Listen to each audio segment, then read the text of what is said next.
Hello master साहब। हाँ जी, हम मास्टर साहब बोला तनी। काजी हमार भगिनवा पढ़े आइल बा कि ना? अरे वो लड़का तो एक हफ्ता से पढ़े नहीं किया आवत। का एक हफ्ता से पढ़े लिखे आवत? हाँ जी, हमरा कोनो झूठ बोले के बा? ए महाराज तो घर से गइल पढ़े खाती। चली चली खोजल जान दई के बात बटे। चली चली। ए भगिना, अरे कहाँ लुकाइल बड़े रे? बहरी निकल, भुला जाइबे तो तोरा बाबूजी के हम दहेज कहाँ से दे? ए अनुराग, अरे कहीं बड़ा हो।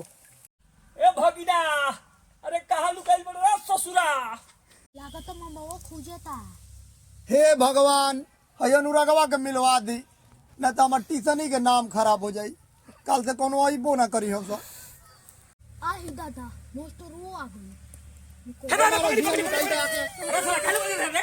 तेरे पढ़े ना जाए। कहां पढ़ी बे? तेरे को पढ़े ना के मास्टर क्या मरी हो। कहां मरी होन? कहे न मारे महाराज, एक हफ्ता से के याद करके देते नहीं कर, याद नहीं होत। मार तो हम करिए फाड़ दे। ये महाराज, वो पना से रहो नहीं हमरा कितना और मास्टर।